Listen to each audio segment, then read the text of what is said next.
शालिनी, आमतौर पर हम लोग विचार के साथ शुरुआत करते हैं। चूंकि आज राजधानी दिल्ली का मौसम सुहाना हो गया है और बारिश की बूंदें जो है लगातार बरस रही हैं, तो हम बता दें कि राजधानी दिल्ली सहित उत्तर पूर्व और दक्षिण में आज बारिश हो रही है। तो हेलो इंडिया की शुरुआत बारिश के विचार के साथ। बारिश की बूंदें भले ही छोटी हों, लेकिन उनका लगातार बरसना नदी जो है बड़ी बड़ी नदियों का बहाव बन जाता है। ऐसे ही हमारे छोटे छोटे प्रयास निश्चित ही जीवन में बड़ा आधार बन जाते हैं। इसलिए प्रयास छोटा ही हो, लेकिन लगातार होना चाहिए। बिल्कुल प्रतिबिंब, छाते और दिमाग की तुलना की गई है, कई लोगों ने इसकी तुलना की है। छाते और दिमाग की उपयोगिता तभी है जब वो दोनों खुले हों, अन्यथा दोनों हमारे लिए बोझ ही हैं। बारिश में नहाना आसान तो है, लेकिन रोज नहाने के लिए हम बारिश के सहारे नहीं रह सकते।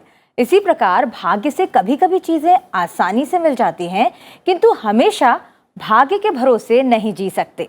हेलो इंडिया, मैं हूं आपके साथ शालिनी। हेलो इंडिया, मैं हूं प्रतिबिंब शर्मा।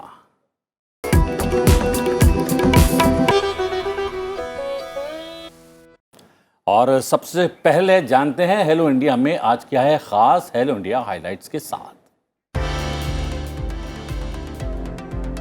राजधानी दिल्ली सहित उत्तर पूर्व और दक्षिण में आज बारिश हो रही है। दिखाएंगे गर्मी से तपती राजधानी दिल्ली और एनसीआर को बारिश से मिली राहत। हेलो इंडिया में जानेंगे देश दुनिया का हाल, नजर डालेंगे राष्ट्रीय खबरों पर, साथ ही जानेंगे राज्य से जुड़ी खबरें और अंतर्राष्ट्रीय समाचार भी। साथ ही आज की गतिविधियों पर डालेंगे नजर। बात करेंगे प्रधानमंत्री नरेंद्र मोदी के जापान दौरे की, बताएंगे आज क्या होने वाला है वहां खास। और साथ ही जानेंगे आज के दिन से जुड़ा इतिहास।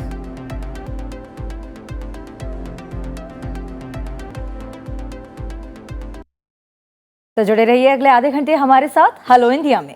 शुरुआत करते हैं आज की मुख्य खबरों के साथ। सबसे पहले राष्ट्रीय खबरें। प्रधानमंत्री नरेंद्र मोदी जापान की राजधानी टोक्यो पहुंच गए हैं। प्रधानमंत्री नरेंद्र मोदी जापान के प्रधानमंत्री फूमियो किशिदा के निमंत्रण पर 23 और 24 मई के दौरे पर वहां पर पहुंचे हैं। यहां पर प्रधानमंत्री मोदी क्वाड शिखर सम्मेलन में भी हिस्सा लेंगे। टोक्यो में भारतीय समुदाय के लोगों ने प्रधानमंत्री का जोरदार स्वागत किया। लोगों ने कहा कि हम जापान में प्रधानमंत्री मोदी का स्वागत करते हुए खासे खुश हैं। उनकी ऊर्जा लाजवाब है। उन्होंने हमें हमेशा गर्वित किया है। लोगों ने भारत के प्रधानमंत्री के लिए भारत मां का शेर के नारे भी लगाए। आज प्रधानमंत्री जापान के बिजनेस लीडर्स से मुलाकात करेंगे।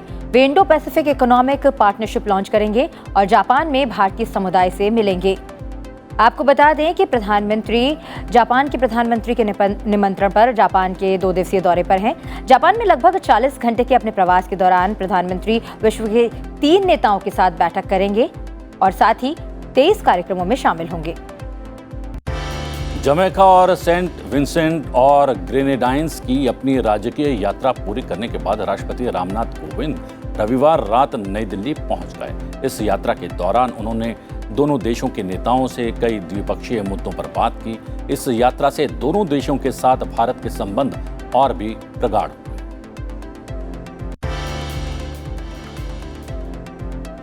WHO के महानिदेशक ने रविवार को बड़ी घोषणा की, जिसमें उन्होंने वैश्विक स्वास्थ्य को आगे बढ़ाने और क्षेत्रीय स्वास्थ्य मुद्दों के नेतृत्व के लिए उत्कृष्ट योगदान को मान्यता देने के लिए 6 पुरस्कारों का ऐलान किया।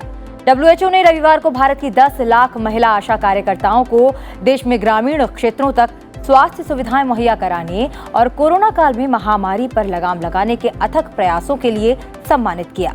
ये आशा कार्यकर्ता भारत सरकार से मान्यता प्राप्त हैं और ग्रामीण भारत में स्वास्थ्य सेवा पहुंचाने की प्रथम इकाई हैं। इनमें से अधिकांश ने भारत में महामारी के चरम के दौरान घर घर जाकर कोरोना पीड़ितों का पता लगाया। इस उपलब्धि पर प्रधानमंत्री नरेंद्र मोदी ने आशा कार्यकर्ताओं को बधाई दी। इस बीच सेना प्रमुख जनरल मनोज पांडे ने LOC के आसपास के क्षेत्रों का दौरा किया। इस दौरान उन्हें स्थानीय कमांडर्स द्वारा मौजूदा सुरक्षा स्थिति से अवगत करवाया गया। सेना प्रमुख ने सभी रैंकों को समान जोश और उत्साह के साथ काम करने का आह्वान किया। असम में बाढ़ का कहर जारी है। यहाँ भूस्खलन में करीब 24 लोगों की मौत हो चुकी है। असम के 22 जिलों में 7 लाख से ज्यादा लोग प्रभावित हैं। आपदा प्रबंधन प्राधिकरण के मुताबिक 91,518 लोग इस समय 269 राहत शिविरों में रह रहे हैं। 152 राहत वितरण केंद्र प्रशासन ने स्थापित किए हैं। आपदा प्रबंधन प्राधिकरण ने बताया कि बाढ़ में फंसे हुए करीब 26,236 लोगों को बचाया गया है। भारतीय सेना, राज्य आपदा प्रतिक्रिया बल, राष्ट्रीय आपदा प्रतिक्रिया बल और स्वयंसेवक बाढ़ में फंसे लोगों को सुरक्षित जगहों पर पहुंचाने में लगे हुए हैं। आज से एशिया कप पुरुष हॉकी टूर्नामेंट की शुरुआत हो रही है और आज भारत पहले ही मैच में पाकिस्तान से मुकाबला करेगा। इंडोनेशिया के जकार्ता में आज से शुरू हो रहे एशिया कप पुरुष हॉकी टूर्नामेंट में मौजूदा चैंपियन भारत आज अपने अभियान की शुरुआत करने वाला है और अभियान की शुरुआत पाकिस्तान के खिलाफ करने वाला है। वीरेंद्र लाकड़ा की कप्तानी में भारतीय टीम पाकिस्तान के साथ में मैच खेलने वाली है। पूल ए में भारत, जापान, पाकिस्तान और मेजबान इंडोनेशिया हैं, जबकि पूल बी में मलेशिया, कोरिया, ओमान और बांग्लादेश की टीम शामिल हैं। इससे पहले 2017 में बांग्लादेश के ढाका में भारत ने मलेशिया को हराकर यह खिताब जीता था। और अब बात राज्यों की खबरों की। दिल्ली, नोएडा समेत पूरे एनसीआर में हफ्ते का पहला दिन राहत की फुहारें लेकर आया। आज तड़के दिल्ली, नोएडा, गाजियाबाद में सीजन की सबसे अच्छी बारिश ने तबीयत तर कर दी। पिछले 2-3 दिनों से शाम को आंधी और बूंदाबांदी हो रही थी, लेकिन फिर भी गर्मी का एहसास था। आज सुबह अचानक आसमान में काले बादल घिर आए और बारिश शुरू हो गई। हालांकि मौसम विभाग के मुताबिक गर्मी का टॉर्चर अभी बाकी है, जो हफ्ते के आखिर में फिर से शुरू हो सकता है। दिल्ली में तीनों नगर निगमों का विलय हो गया है। गृह मंत्रालय के अनुसार दिल्ली नगर निगम संशोधन कानून 2022 कल से लागू हो गया है। भारतीय प्रशासनिक सेवा के वरिष्ठ अधिकारी ज्ञानेश भारती को दिल्ली नगर निगम का आयुक्त बनाया गया है। मंत्रालय ने भारतीय प्रशासनिक सेवा के ही एक अन्य वरिष्ठ अधिकारी अश्विनी कुमार को दिल्ली नगर निगम का विशेष अधिकारी नियुक्त किया है। दिल्ली नगर निगम संशोधन विधेयक इसी वर्ष संसद के बजट सत्र में पारित हुआ था। इसका उद्देश्य अधिक पारदर्शिता, सुशासन और दिल्ली की जनता के लिए बेहतर सेवाएं उपलब्ध कराना है। केंद्र सरकार के पेट्रोल और डीजल पर उत्पाद शुल्क में कटौती के बाद 3 राज्य सरकारों ने भी टैक्स में कमी की घोषणा कर दी है। इससे इन राज्यों में पेट्रोल और डीजल के दाम कुछ और कम हो जाएंगे। महाराष्ट्र, राजस्थान और उड़ीसा ने टैक्स घटाया है, जबकि केरल ने भी केंद्र की घोषणा के बाद वैट में कमी कर दी है। जम्मू कश्मीर के रामबन जिले में राष्ट्रीय राजमार्ग पर हुए सुरंग हादसे की जांच को लेकर केंद्र सरकार ने रविवार को 3 सदस्यीय पैनल गठित किया है और एहतियाती कदम उठाने के लिए भी कहा है। वहीं भविष्य में ऐसी घटनाओं से बचने के लिए भारतीय राष्ट्रीय राजमार्ग प्राधिकरण ने शुरुआती प्रक्रिया शुरू कर दी है। सुरंग का एक हिस्सा ढहने से 10 मजदूर इसके नीचे दब गए थे। बाद में उनके शव बरामद किए गए। वहीं उत्तर प्रदेश में सिद्धार्थनगर जिले में एक सड़क दुर्घटना में 8 लोगों की मौत हो गई है। ये दुर्घटना राष्ट्रीय राजमार्ग 28 पर जोगिया कोतवाली क्षेत्र के निकट खड़े ट्रक से एक जीप के टकराने से हुई। जीप में 11 लोग सवार थे। मुख्यमंत्री योगी आदित्यनाथ ने इस दुर्घटना पर दुख व्यक्त किया है। उन्होंने अधिकारियों को घायलों की हर संभव सहायता करने का निर्देश जारी किया है। केंद्रीय गृह मंत्री अमित शाह के बंगाल दौरे के 1 महीने के भीतर ही राज्य में भारतीय जनता पार्टी को एक और झटका लगा है। भाजपा के लोकसभा सांसद अर्जुन सिंह कोलकाता में पार्टी महासचिव अभिषेक बनर्जी की मौजूदगी में टीएमसी में शामिल हो गए हैं। हाल ही में भाजपा सांसद ने राज्य नेतृत्व पर आरोप लगाया था कि संगठन में एक वरिष्ठ पद पर रहने के बावजूद उन्हें ठीक से काम नहीं करने दिया जा रहा है। केंद्रीय अन्वेषण ब्यूरो यानी कि सीबीआई ने पश्चिम बंगाल स्कूल सेवा आयोग की सलाहकार समिति के 5 सदस्यों के खिलाफ प्राथमिकी दर्ज की है। एजेंसी ने ये कदम राज्य सरकार से सहायता प्राप्त स्कूलों में समूह सी के कर्मचारियों की भर्ती में कथित अनियमितताओं की जांच के तहत उठाया है। उन्होंने बताया कि केंद्रीय एजेंसी ने प्राथमिकी में समिति के पूर्व अध्यक्ष शांति प्रसाद सिन्हा, स्कूल सेवा आयोग के पूर्व अध्यक्ष सौमित्र सरकार, आयोग के पूर्व सचिव अशोक कुमार साहा और इसके पूर्व कार्यक्रम अधिकारी समरजीत आचार्य को नामजद किया है। समाजवादी पार्टी में अंदरूनी मतभेद के संकेत मिले हैं। पार्टी के वरिष्ठ नेता आजम खान 22 मई को विधानसभा सत्र से पहले सपा प्रमुख अखिलेश यादव द्वारा बुलाई गई पार्टी के विधायकों की बैठक में शामिल नहीं हुए। प्रगतिशील समाजवादी पार्टी के प्रमुख शिवपाल सिंह यादव भी बैठक में नहीं पहुंचे। सपा नेताओं के मुताबिक हाल ही में जेल से छूटे रामपुर विधायक आजम खान स्वास्थ्य कारणों से बैठक में शामिल नहीं हो सके। खान के अलावा उनके बेटे अब्दुल्ला आजम और जसवंत नगर से सपा विधायक शिवपाल यादव भी लखनऊ में समाजवादी पार्टी मुख्यालय में हुई बैठक में शामिल नहीं हुए। अब रुख करते हैं अंतर्राष्ट्रीय खबरों की ओर। लेबर पार्टी के नेता एंथनी अल्बनीज पार्टी के 4 वरिष्ठ सदस्यों के साथ 31वें प्रधानमंत्री के रूप में शपथ लेंगे। वो अमेरिकी राष्ट्रपति जो बाइडेन और जापान और भारत के प्रधानमंत्रियों के साथ क्वाड शिखर सम्मेलन में भाग लेने के लिए टोक्यो जाएंगे। Earlier tonight, Scott Morrison called me to congratulate myself and the Labor Party on our victory at the election. Scott very graciously wished me well, and I thanked him for that, and I wish him well. And I thank him for the service that he has given to our country as Prime Minister. इस बीच हम बता दें कि America के राष्ट्रपति Joe Biden Japan के दौरे पर हैं। वो अपने समकक्ष जापानी प्रधानमंत्री फूमियो किशिदा के साथ द्विपक्षीय बैठक में हिस्सा लेंगे। इसके अलावा वो जापानी प्रधानमंत्री के साथ एक निजी रात्रि भोज में भी हिस्सा लेंगे। श्रीलंका में संविधान में विवादास्पद 21वां संशोधन करने के लिए मंत्रिमंडल की बैठक होनी है। आपको बता दें कि 21वें संशोधन से 20A को रद्द करने की उम्मीद है, जिसने 19वें संशोधन को समाप्त करने के बाद राष्ट्रपति गोटबाया राजपक्षे को निरंकुश शक्तियां प्रदान की थी, जिसने संसद को राष्ट्रपति पर शक्तिशाली बना दिया था। उधर Indian navy Bangladesh navy coordinate patrolling के चौथे संस्करण का आज आखिरी दिन है। 2 दिवसीय कार्यक्रम बंगाल की उत्तरी खाड़ी में शुरू हुआ। आज दोनों इकाइयां अंतर्राष्ट्रीय समुद्री सीमा रेखा के साथ संयुक्त गश्त करेंगी। पिछला INBN कॉर्पोरेट अक्टूबर 2020 में आयोजित किया गया था। दावोस में विश्व आर्थिक मंच की वार्षिक बैठक आयोजित की जा रही है। इस बैठक में स्विट्जरलैंड के राष्ट्रपति इग्नाजियो कैसेस और विश्व आर्थिक मंच के संस्थापक और कार्यकारी अध्यक्ष क्लॉस श्वाब स्विस आल्प्स में आयोजित वार्षिक बैठक में प्रतिनिधियों का स्वागत करेंगे।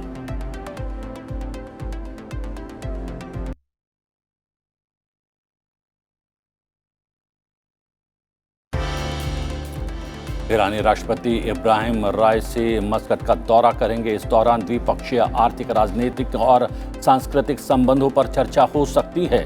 1 दिवसीय यात्रा के दौरान राइसी का ओमान के सुल्तान से मुलाकात का कार्यक्रम है। इसके अलावा सहयोग दस्तावेजों पर हस्ताक्षर करने और अरब राज्य में रहने वाले ईरानियों के साथ साथ ओमानी व्यापारियों से मिलने का भी कार्यक्रम है। विश्व स्वास्थ्य संगठन की 75वीं बैठक 22 से 28 मई तक जिनेवा में चल रही है। आज इस बैठक का दूसरा दिन है। बैठक के मुख्य एजेंडे में वित्त पोषण और एक महामारी संधि शामिल है। इंडोनेशिया पाम तेल निर्यात पर प्रतिबंध हटाने वाला है। आपको बता दें कि इंडोनेशिया ने घरेलू कमी की स्थिति में चॉकलेट, स्प्रिट से लेकर कॉस्मेटिक तक कई तरह के सामानों में इस्तेमाल होने वाली कमोडिटी की आपूर्ति को सुरक्षित करने के लिए पिछले महीने प्रतिबंध जारी किया था।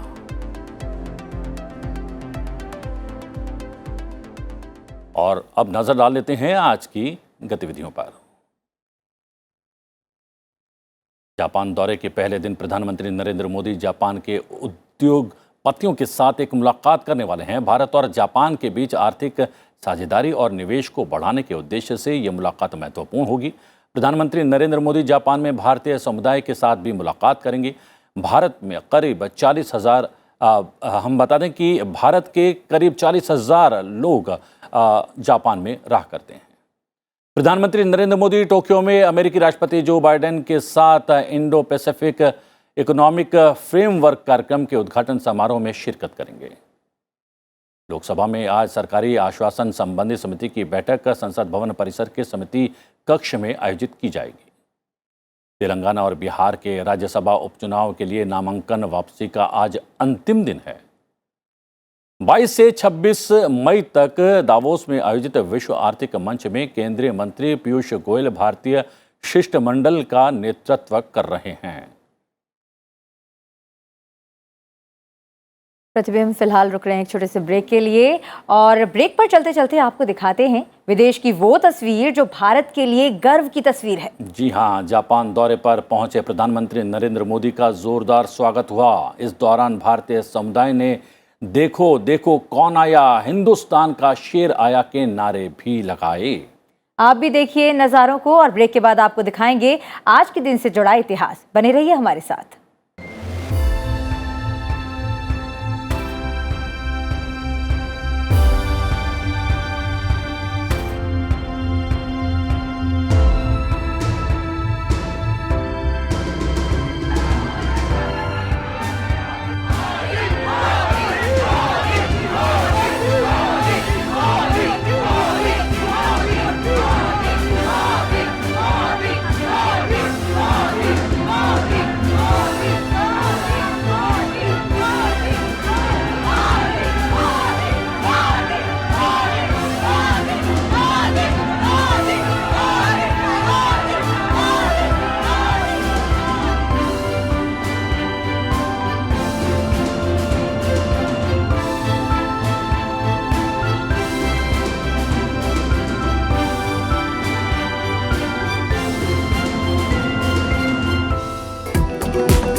हेलो इंडिया ब्रेक के बाद आपका एक बार फिर से स्वागत है। और प्रतिबिंब, अब ब्रेक के बाद हम ज़्यादातर ये दिखाते हैं इतिहास के पन्नों में आज के दिन से जुड़ी हुई क्या खास घटनाएं हैं। तो आज भी नज़र डालते हैं 23 मई के दिन से इतिहास में क्या कुछ खास घटनाएं जुड़ी हुई हैं और आपको बताते हैं। 23 मई वर्ष 1984 में बछेंद्री पाल दुनिया की सबसे ऊंची चोटी एवरेस्ट पर पहुंची। पहली भारतीय महिला बछेंद्री ने एवरेस्ट फतह कर इतिहास रचा। उन्होंने यह उपलब्धि अपने 30वें जन्मदिन से ठीक एक दिन पहले हासिल की। उनका जन्म 24 मई वर्ष 1954 को उत्तराखंड के उत्तरकाशी जिले में हुआ। बछेंद्री को अपने परिवार और रिश्तेदारों के कड़े विरोध का सामना करना पड़ा जब उन्होंने एक स्कूली शिक्षक के बजाय एक पेशेवर पर्वतारोही के रूप में करियर चुनने का फैसला किया। कई राष्ट्रीय पुरस्कारों से सम्मानित बछेंद्री पाल अर्जुन पुरस्कार और राष्ट्रीय साहसिक पुरस्कार से भी अलंकृत हैं। भारत सरकार ने बछेंद्री को वर्ष 1985 में पद्मश्री और वर्ष 2019 में पद्म भूषण से नवाजा। 23 मई वर्ष 2016 में भारत ने reusable launch vehicle technology demonstrator RLV-TD यानी पुनः प्रयोज्य प्रक्षेपण यान का सफलतापूर्वक परीक्षण किया। भारतीय अंतरिक्ष अनुसंधान संगठन इसरो ने भारत के पहले पंखयुक्त एरोस्पेस वाहन का हाइपरसोनिक उड़ान व्यवस्था में सफलतापूर्वक उड़ान परीक्षण किया। यह एक ऐसा प्रक्षेपण यान है जो अंतरिक्ष में उपग्रहों को कक्षा में स्थापित करने के बाद हवाई जहाज की भांति पुनः पृथ्वी पर वापस आता है। इससे उपग्रहों को अंतरिक्ष में भेजने का खर्च 10 गुना कम हो जाएगा और बेहद कम खर्च में उपग्रहों का प्रक्षेपण किया जा सकता है। और एक पॉजिटिव खबर की ओर चलते हैं, और हम कुछ साल पहले तक विदेशी कपड़े पहनने में थोड़ी गौरव की अनुभूति करते थे, लेकिन अब देखा ये जा रहा है कि विदेश में बने कपड़े अब भारत की धरती पर बड़ी मात्रा में बनाए जा रहे हैं। कैसा है ये बदलाव? बिल्कुल प्रतिबिंब, विदेशी कपड़ा यानी कि डेनिम करीब 250 साल पहले अमेरिका का मुख्य पहनावा रहा, लेकिन अब ये वस्त्र नगरी सूरत की कपड़ा मंडी की पहचान में शामिल होता जा रहा है। जी हाँ, सूरत की सिंथेटिक साड़ियों ने पहले ही देश विदेश में धूम मचा रखी थी। अब ये धीरे धीरे डेनिम वस्त्र उत्पादन का भी हब बन गया है। डेनिम इन दिनों फैशन का परिचायक बन गया है। क्या लड़के क्या लड़कियां डेनिम के बने वस्त्र पहना करते हैं। एक समय डेनिम कपड़ा विदेश से आयात किया जाता था, लेकिन पिछले कुछ सालों में अहमदाबाद और भीलवाड़ा में डेनिम का बड़ी मात्रा में निर्माण हो रहा है और अब सूरत भी इन शहरों के साथ डेनिम निर्माण में टक्कर ले रहा है। सूरत कपड़ा मंडी में डेनिम वस्त्र उत्पादन की कहानी भी लिनन कपड़े के समान ही 12 से 13 साल पुरानी है, लेकिन इन सालों में देखते ही देखते सूरत और आसपास में 1 दर्जन से ज्यादा बड़ी डेनिम वस्त्र उत्पादक फैक्ट्रियां स्थापित हो गई। ये फैक्ट्रियां ज्यादातर 2 या 3 लाइन की हैं और एक लाइन में प्रत्येक महीने में 6 से 7 लाख मीटर डेनिम कपड़ा तैयार किया जाता है। सूरत कपड़ा मंडी में करीब 20 उत्पादक लाइन है, जो कि महीने में करीब 1.25 से 1.5 करोड़ मीटर डेनिम कपड़े का उत्पादन कर रही हैं। क्योंकि रॉ मटेरियल पास में अवेलेबल है, पोर्ट बाजू में है और टेक्सटाइल का सूरत एक हब बन गया है, तो लोकेशनल एडवांटेज देखने जाएं तो सूरत का भविष्य काफ़ी अच्छा है डेनिम के अंदर में, गारमेंटिंग के अंदर में। अभी जहाँ तक मैं समझता हूँ कि हर महीने कम से कम 1 करोड़ मीटर प्लस सूरत में कपड़ा बन रहा है, फैब्रिक्स, डेनिम फैब्रिक्स। डेनिम कपड़ों के उत्पादन का बड़ा हिस्सा विदेशों में निर्यात किया जाता है। इसकी बड़ी वजह है कि कोरोना काल के बाद सरकार ने निर्यात नीतियों को सरल बनाया, जिससे विदेशों में भी सूरत और अन्य उत्पादक शहरों का बनाया डेनिम कपड़ा निर्यात होने लगा। इसके कारण डेनिम कपड़ा विदेशी पूंजी के भंडार को बढ़ाने में भी अपना योगदान दे रहा है। प्रतिबिंब अब नजर डाल लेते हैं संसद टीवी पर आज प्रसारित होने वाले कार्यक्रमों पर। शाम 7 बजे देखिए मुद्दा आपका और 7:30 बजे आजादी का अमृत महोत्सव। रात 8 बजे समसामयिक खबरों पर आधारित आज की खबर। रात 8:30 बजे आप देख सकते हैं कार्यक्रम पर्सपेक्टिव। और रात 9 बजे देखना ना भूले अंग्रेजी न्यूज बुलेटिन द न्यूज।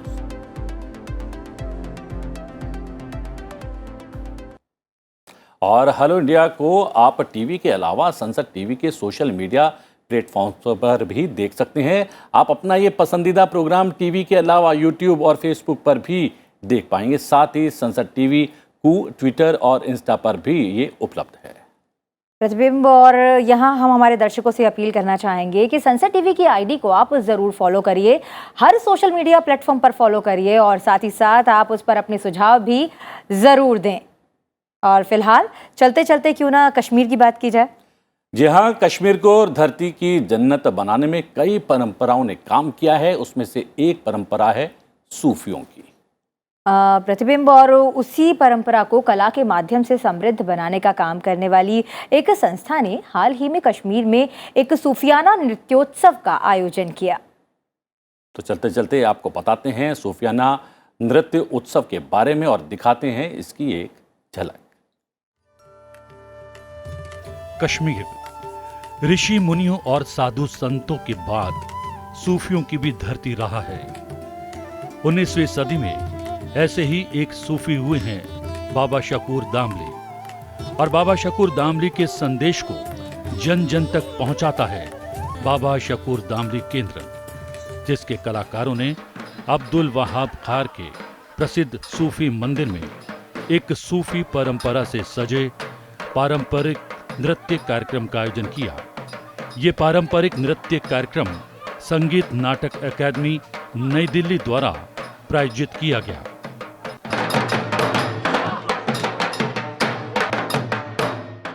जो हमारे ये कल्चर है, ट्रेडिशनल कल्चर दंबाली, ये खासकर ये तो सेक्युलर है, ब्रदरहुड मतलब भाईचारा।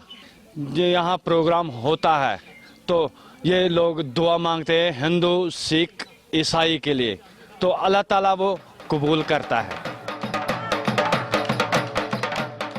पारंपरिक परिधानों में सजे पुरुष ढोल ताशों की थाप पर नाचते हुए गांव वालों का मन मोह रहे हैं। माना जाता है कि बाबा शकूर दामली की याद में ये नृत्य महोत्सव त्योहार के रूप में मनाया जाता है। यहाँ के लोगों ने हमारे बहुत अप्रिशिएट किया कि उन्होंने यहाँ प्रोग्राम देखा, क्योंकि यहाँ हालात से पहले मतलब प्रोग्राम नहीं कर सकता, लेकिन आज फिर लोगों में ये वही शौक आ रहे हैं, वही दौड़ धूप आ रहे हैं कि जब हमने यहाँ ये दंबाली प्रोग्राम किया, लोग बहुत दूर से आए यहाँ ये देखने के लिए।